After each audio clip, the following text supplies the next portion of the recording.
Last episode of Full-Time Living, we showed you where we were stuck in one of the worst winter storms to ever hit Texas. After thawing out a little bit, we went for a quick overlanding adventure through the Ozarks, where unfortunately we ran into some more snow. After all this cold weather and snow, it's time to head south to the warmer weather. Move day number 7, I believe, at this point. We are moving from north of Dallas in a place called Pilot Point, Texas, where we've hung out for about a month here. It's funny because we came to Texas to ride out the cold weather of Tennessee, thinking it'd be better, and let me tell you how that worked out. -2 degrees is my new lowest number. 4 to 6 inches of snow twice. It was, yeah. I'm sure you've probably heard all about it at this point, so I won't bore you with the details. Just know it's a significant winter storm. Your boy does not like winter, but we weathered through, so it is what it is. Now we're on our way south. We're headed towards Magnolia Beach, which is a popular area for full-time RVers and van lifers. It's not going to be any hookups there, which is my style. That's kind of what... it's ultimately what we got this thing built out for. So we're going to go hang out there for a little while. It's not really on the beach. It's kind of on the sound. So you get kind of the good parts of being waterside with the not so bad parts that you get with being from a beach. So it should be pretty cool. I'm looking forward to it. Have no idea where I'm really going. Just kind of found a spot. It's about a 3-hour, maybe 3.5-hour drive south of where we're at right now. Christy still has to work, so she is actually in town working today, and she's going to drive after work. She's going to meet me there at the new spot. We're going to get there. We're going to test it out. Hopefully it has good service. We're going to ride out the rest of the week here at this spot that we find, and then we're going to go down to Magnolia Beach over the weekend. It is right at 9 a.m. right now. I've got to be out of here by 12 p.m., so that means everything hooked up and rolling down the street.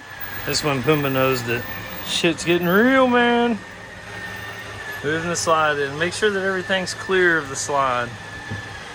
As far as RV parks go, this one's really cool. They had these baby goats that were really cute, and it was dog-centric, which means that they had a dog park as well as an obstacle course and a fenced-in area for Pumbaa. One thing that's often skipped before I leave, always check your tire pressure. Whenever you get to the campsite you're at, take a picture of the meter, and whenever you leave, take a picture of the meter. In our case, we really didn't use the power at all because we have the solar up top, but on those days where it was cloudy, snowy, and all that, I didn't break out the generator. I just used their power. But it just keeps everybody honest, you know? All right, and after some careful driving, we are out of our spot. Do one last check through, make sure everything's up, cleaned up, everything like that. Nothing that they can come back and say that we left, or nothing that we'll forget. So I stopped for lunch here, and if I go out over there, then I'm gonna have to make a left turn across traffic. But if I go out back behind me, which I have plenty of room to make a little U-ey here, then I can get right out. So that's what I'm gonna do. So I want to show you guys a little trick that I use. If you put your hand down at the bottom of the steering wheel, turn your hand whichever way you need the back of the trailer to go. So I needed to go left, so I turn it that way. Pro tip, right? I am about 8 minutes away from our campsite, and I just realized I have not got fresh water. I'm gonna have to try to find something in Podunk town here in Texas. So wish me luck. All right, pulling down the road, and got some friends here greeting us. It's pretty cool, right? Check them out. All right, well, I'm here, and I've got Imogene set up. Look at that view, huh? And I can't complain at all. I'm gonna really enjoy it here. So as far as water is concerned, the options are Christy is gonna bring 2 5 or 6 gallon jugs full of water, and that'll give me, you know, about 10 gallons to last us till the weekend. Now I've also got a 12-volt pump that I can run into the lake there and pump into it if I need to, and I got a little filter I can put on the hose and I can get it that way. But I'm gonna try to do the water that she brings first. If I have to, then I'll suck it from the pond. I prefer not to do that, right? Because ultimately I want to be able to brush her teeth, different things like that with the water. Drink it if I want to drink it, but typically we carry filtered water for that already. I've already got 14 gallons of filtered water that I've already picked up, so that's not that big of an issue. The rest of the water that we need is for things like dishes, washing, using the bathroom, stuff like that. As far as dumping goes, I do believe there's a state park not too far from here. I'll be able to dump, but I just dumped before we left, so I'm good for about a week. That's the current situation. This is camp, and we'll holler at you soon.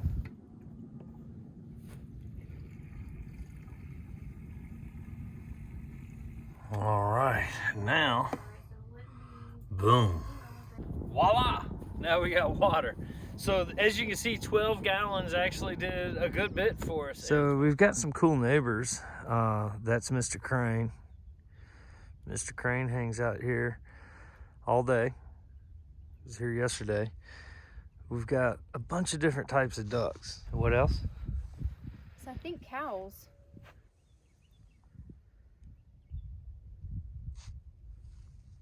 Most definitely You cows. hear it? I think it's a cow, yeah. Every time I try to get a close picture of Mr. Crane, he dips off.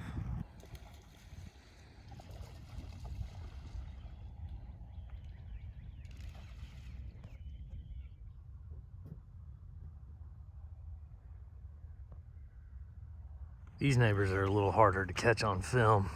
They don't like to be a little camera shy, you know? But there's probably like a herd of 20 of them things living all in these woods.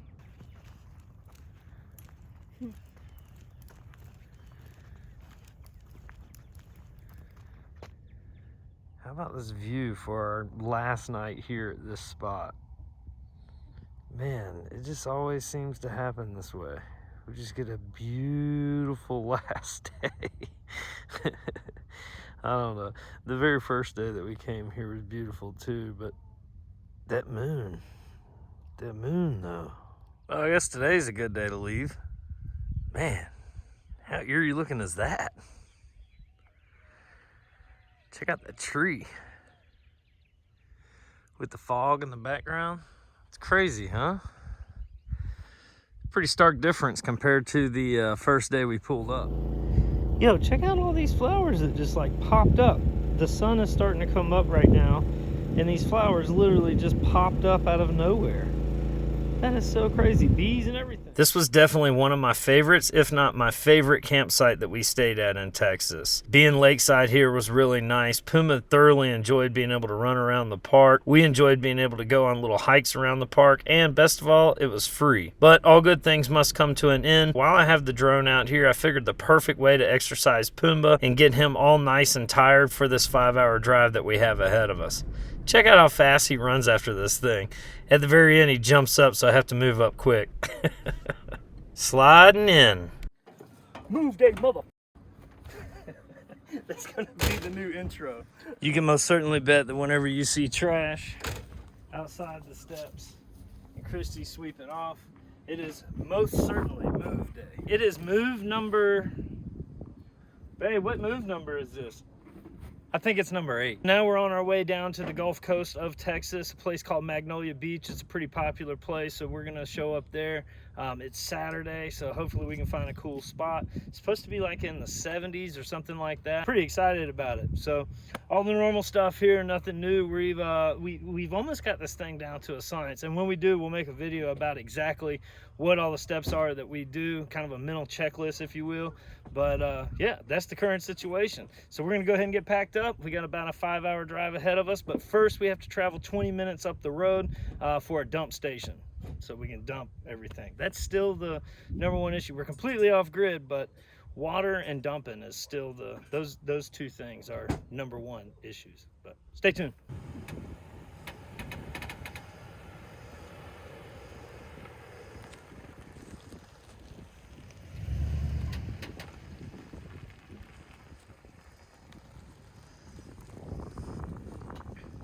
So I'm at Fort Parker State Park, and that's where we're actually gonna dump Imogen at. So it's $4 to enter, and then they got a dump station, and hopefully we can fill it with some water too. The reason this is worthy of noting is because if you do this any length of time, you'll find out that that is the hardest part to find, is the dump station.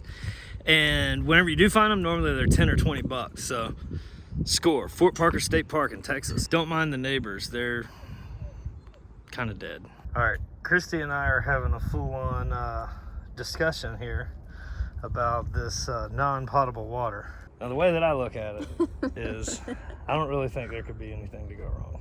I think they're just doing that to be safe, just in case you do get sick. But we're not drinking it. We're not drinking it. We're not cooking it. We're just going to bathe in it. But it's just the largest organ in our body. So what could go wrong? Yeah, I mean, if we wake up with like a third ear. Or 6 eyeballs. Better to see you with. Maybe the For four, me, yeah, maybe yeah, the 4 eyes would be better than your 2 that you already got. So I hey, need the extra that'd be a eyes. plus. Yeah. I don't know, we'll see. I mean, ultimately, here's the thing. We're in America. I don't see any really, really bad water. I think it's just a CYA. This water is very clear. So Yeah, it looks clean. I don't think we have anything to worry It's about. probably well water. We're not going to drink it. You think it's well water or city water? As clean and cold as it is, I'd say well. It's probably well. And they probably, yeah, they just don't have a filter. They have to have a filter on. It's too clean. Too clean. Yeah. This is good water, folks. Don't let the sign fool you. Hey, listen, man. Ultimately, Christy was going to go dip her head in the lake this morning or last night in order to wash her hair. So this has got to be better than that old lake water. After getting Imogene all squared away, dumped and pumped, it was time to hit the road again. And let me tell you, the 5-hour drive through the vast nothingness of Texas proved to be less than spectacular. This was the highlight here, this old abandoned brick building. Pumbaa Dog, however, had a great time and thoroughly enjoys riding. This is him talking to the camera, telling you how much he's enjoying himself. Well, this is it. We're here. You can't see it. You'll see it in the morning. Basically, we've got set up here just as a temporary solution.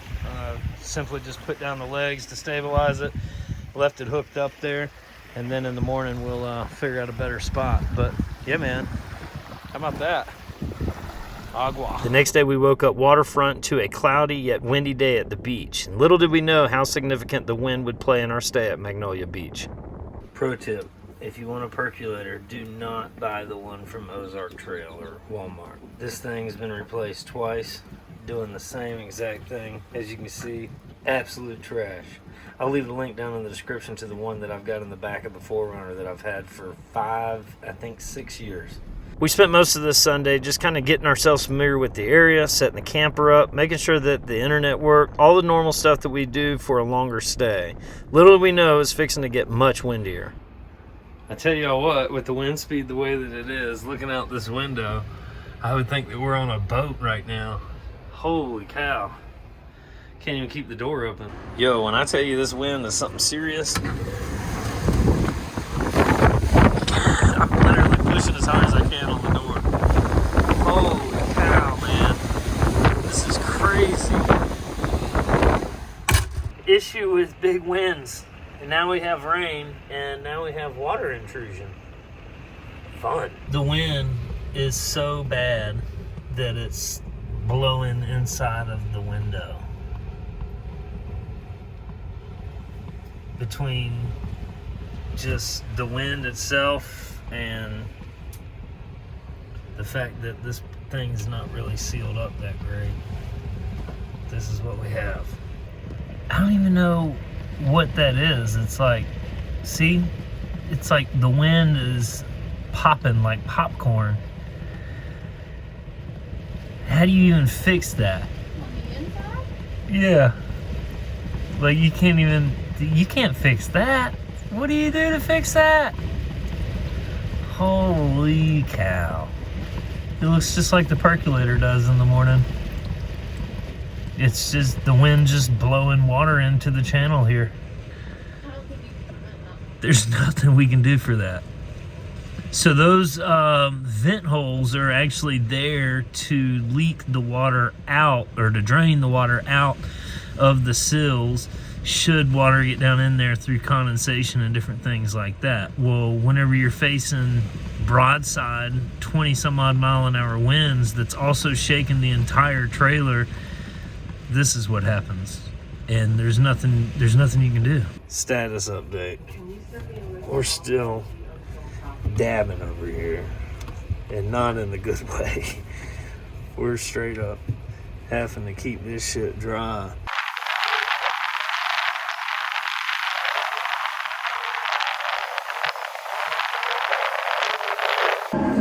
There is no better way to describe that other than Mother Nature just straight up slapping you every which way possible.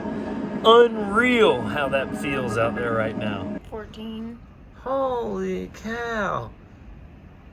Dude, we've been dealing with 20-mile-an-hour. Oh. Doesn't go away till 7 o'clock tomorrow. This is crazy. This is crazy. Look, Christy's about to blow away trying to take the damn dog out.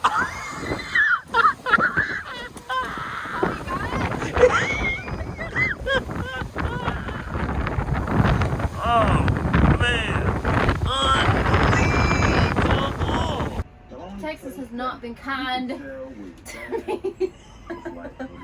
It's made my hair like straw. I don't know what it is with the water here. But my hair is like brittle and straw. My skin's dry, my lips are dry. Snow, sleet, ice, 20 to 40 mile an hour winds, no power, frozen pipes, below zero temperatures. What if any of this has been fun? Throughout the night, things progressively got a little bit worse when we noticed that there was some erosion. Christy started to explain where we had versus what we had now, and I determined at that point in time that we needed to move the trailer in order to keep the trailer. So that's what we did in the middle of the night. The next day we woke up to yet another cloudy and very windy day at the beach. But I'll tell you what, all that said, the temperatures were still nice, and it sure beat the negative temperatures that we had experienced up in Dallas area. And ultimately we were beachside, sort of, kind of. So I call that a win. I don't know. You be the judge. What do you guys think? When we first got to Magnolia Beach, we stuck our hands in the water and we noticed that the water was different than any other beach water we had ever felt before. Growing up on the beach, I had never experienced any water like this. It was almost like a sticky feeling. Then when the winds cleared and the skies cleared, I noticed this huge factory across the way. Could they possibly be dumping stuff into the water or using the water? And what kind of factory was this, I'd wondered.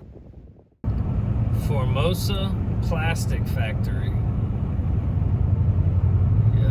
That's where they make all your plastic at, folks. Right here off the Gulf of Mexico.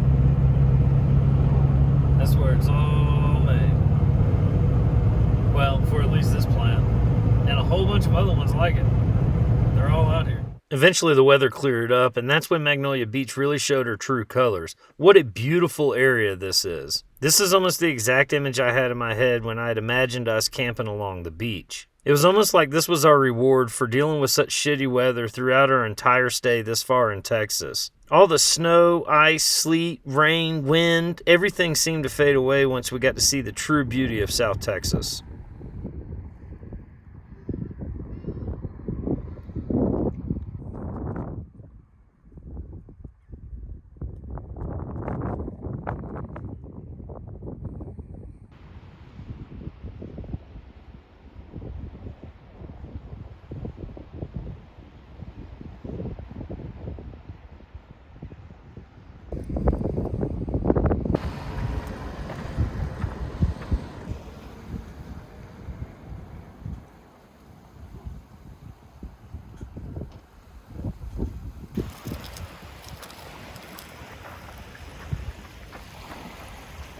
On tonight's episode of My Life Definitely Does Not Suck.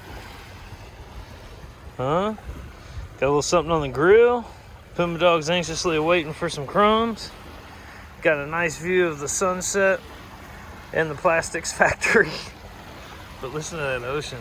And over there though, oh boy.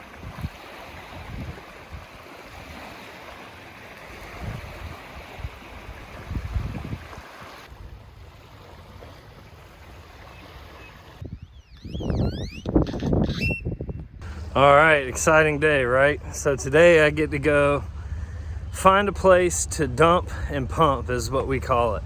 And that's where we dump all of our black and gray tanks and then we pump into the freshwater tank. So that's the chore for today. Hopefully I can get that done as well as get it washed because this thing's filthy from all the like sea spray and everything like that. It's just, you can see like the lines running down it behind me there. Yeah, it's filthy. So Hope to get it washed. Definitely have to get it pumped and dumped. Our friend's coming into town. We got to pick her up from Houston tomorrow.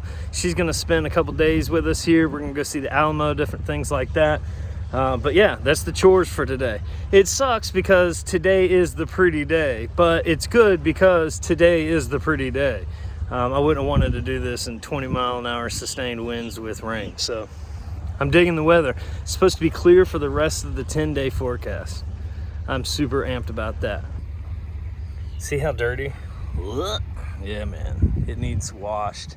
Imogene is dierte for sure. Check out the pelicans. So Christy is working inside the 4Runner because she's got good service here. Now, what we're gonna do is we're gonna pull the 4Runner right there in order to save this spot. So it's basically gonna take the exact footprint of Imogene. So that's one of the benefits of having two vehicles for sure.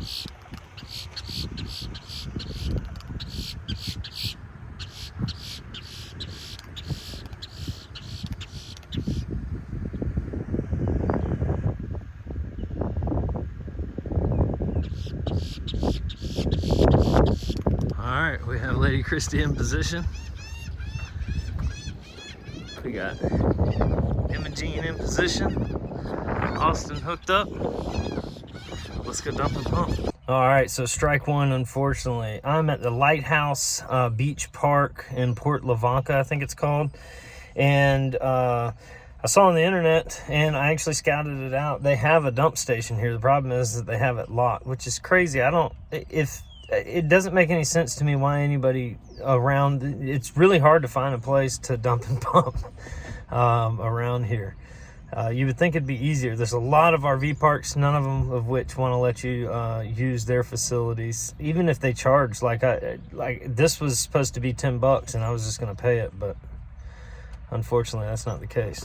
So, got to keep on looking. So, a quick call to the Port Lavaca Public Works area yielded absolutely nothing. She said, "Well, it's not in operation." I was like, "Okay. Well, what about one of the other campsites? Because look, there's campsites all around, and they're all hooked up to sewage, but supposedly they're not taking anyone." I think your boy's fixing to go try to find an empty campsite. Why wouldn't you take anyone? If you got an empty site, I'm gonna pay you to just use the dump. I don't understand. All right, so I found a place in Victoria. It's about 30 some odd miles away, but that's the place that I found. So about a 40-minute drive or so, and we'll be there. But supposedly it's $4 there too. We'll see. Golly. This has definitely been the #1 challenge to the whole full-time living thing, is you have to find a place to dump your sewage and get clean water. Filling up with water is much easier because you can just fill up 5 to 6 gallons at a time and then tote it back and forth to the RV, which is kind of the route that we go. But this the dumping is a real deal. So let's drive 40 minutes to go find out what we got.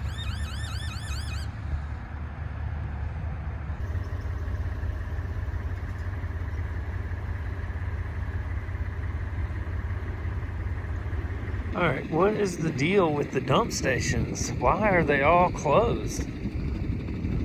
What's happening here? All right, I think we got something here at the Victoria City Park. $2 to pump. 40 minutes away, but hey. I was super stoked to find this little park in Victoria. It's a really nice park, and spoiler alert, you'll see it again in a future episode of Full Time Living, so stay tuned. I definitely can't say the same for this wash after I found out they charged me $45. The next day, we headed into Houston to go pick up our friend Britt, and Houston has to be at the top of the list when it comes to cities with the absolute worst traffic. I definitely don't recommend anybody go spend any time in Houston just for that simple reason. It was worth it to go pick up Britt. After that, they went and enjoyed a girls' day while Pumbaa and I hung around Magnolia Beach to see what else it had to offer. just south of Magnolia Beach, we came across this cool little market that was set up here. And after talking to one of the vendors, apparently this is pretty common along the Gulf Coast. These little markets just pop up and they got a bunch of like arts and crafts and different things like that. Now, just like any other market, you can find some cheap BS made in China, but then you can find some really cool stuff like these things that were made out of all seashells. This lady hand makes these things and they're made out of seashells. So when you zoom in close, you can see all the different seashells. That's really badass. And then this guy, he makes these leather like bracelets and necklaces. Really cool stuff. Then it was off to get some fresh seafood. Got some shrimp and some ahi. I've never had ahi, so I can't wait to try that.